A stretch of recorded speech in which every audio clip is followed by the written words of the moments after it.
ಸಮಾಜದಲ್ಲಿ ಪತ್ರಕರ್ತರು ನಾಲ್ಕನೇ ಕಣ್ಣು ಇದ್ದಂತೆ. ಪತ್ರಕರ್ತರ ಸಮಸ್ಯೆಗಳು ನೂರಾರು ಇವೆ. ಅವುಗಳನ್ನು ಬಗೆಹರಿಸುವಂಥ ಕೆಲಸ ಸರ್ಕಾರಗಳು ಮಾಡಲು ಮುಂದಾಗಬೇಕು. ಒಬ್ಬ ನಿಷ್ಠಾವಂತ ಪತ್ರಕರ್ತ ಸಮಾಜದ ಅಂಕುಡೊಂಕುಗಳನ್ನು ತಿದ್ದಲು ಪ್ರಮುಖ ಪಾತ್ರ ವಹಿಸುತ್ತಾನೆ ಎಂದು ಜವಳಿ ಮತ್ತು ಕೃಷಿ ಮಾರುಕಟ್ಟೆ ಸಚಿವರಾದ ಶಿವಾನಂದ ಪಾಟೀಲರು ವಿಜಯಪುರ ನಗರದ ಕಂದಗಲ್ಲ ಹನುಮಂತರಾಯ ರಂಗಮಂದಿರದಲ್ಲಿ ಕರ್ನಾಟಕ ಕಾರ್ಯನಿರತ ಪತ್ರಕರ್ತರ ಸಂಘ ಹಮ್ಮಿಕೊಂಡಿದ್ದ ಪತ್ರಿಕಾ ದಿನಾಚರಣೆಯಲ್ಲಿ ಮಾತನಾಡಿದರು. ಇದೇ ಸಂದರ್ಭದಲ್ಲಿ ಜಿಲ್ಲಾ ಉಸ್ತುವಾರಿ ಸಚಿವರಾದ ಎಂ.ಬಿ. ಪಾಟೀಲರು ಕಾರ್ಯಕ್ರಮ ಉದ್ಘಾಟಿಸಿ ಮಾತನಾಡಿದರು. ಈ ಸಂದರ್ಭದಲ್ಲಿ ಕಾನಿಪ ರಾಜ್ಯಾಧ್ಯಕ್ಷ ಶಿವಾನಂದ ತಗಡೂರ್, ಡಿವೈಎಸ್ಪಿ ಬಸವರಾಜ್ ಎಲಿಗಾರ್, ಮೋಹನ್ ಕುಲಕರ್ಣಿ ಸೇರಿದಂತೆ ಹಿರಿಯ ಪತ್ರಕರ್ತರು, ಯುವ ಪತ್ರಕರ್ತರು, ಜನಪ್ರತಿನಿಧಿಗಳು ಭಾಗಿಯಾಗಿದ್ದರು. ಇದೇ ಸಂದರ್ಭದಲ್ಲಿ ಜಿಲ್ಲಾ ಹಾಗೂ ತಾಲೂಕಾ ಪತ್ರಕರ್ತರಿಗೆ ಸನ್ಮಾನಿಸಿ ಗೌರವಿಸಲಾಯಿತು. ವರದಿ ಸಮಯ ಟಿವಿ ನ್ಯೂಸ್, ವಿಜಯಪುರ.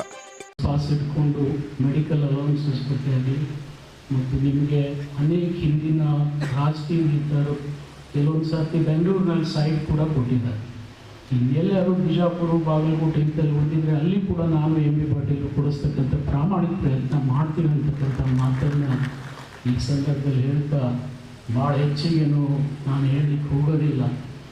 ನೀವು ಏನು ಇವತ್ತು ಈ ಸಂಘ ಕಟ್ಟಿ ಬೆಳೆಸಿ ಇದು ಸಮಾಜಮುಖಿಯಾಗಿ ಬೆಳೀಬೇಕಂತಕ್ಕಂಥ ಅಭಿಲಾಷೆ ತಗಡೂರು ಅವ್ರಿಗಿದೆ, ಅವ್ರ ಜೊತೆ ಇರ್ತಕ್ಕಂಥ ಅವ್ರ ಸಹೋದ್ಯೋಗಿಗಳಿದೆ.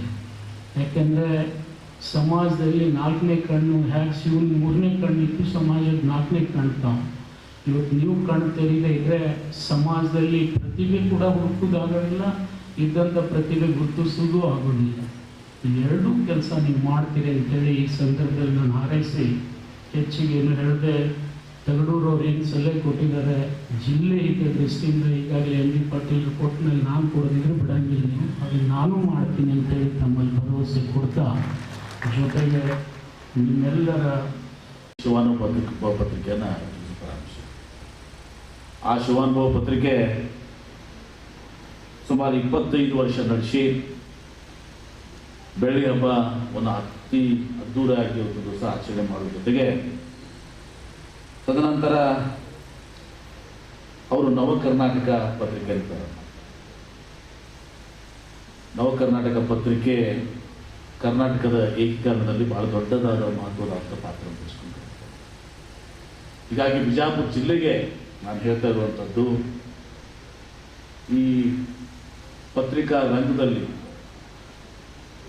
ಅತಿ ದೊಡ್ಡದಾದಂಥ ಕೊಡುಗೆ ನೀಡಿದಂಥವರು ಡಾಕ್ಟರ್ ಫಗ್ಗು ಹೊಳಕಟ್ಟಿಯವರು. ಹೃತ್ಪೂರ್ವಕ ಅಭಿನಂದನೆಗಳನ್ನು ಸಲ್ಲಿಸುತ್ತಾ ಅವರಿಗೆ ಬಿಜಾಪುರ ಜಿಲ್ಲೆಯ ಜನರ ಪರವಾಗಿ ಅಭಿನಂದನೆಗಳು, ಧನ್ಯವಾದಗಳು ಹೇಳ್ತೇವೆ.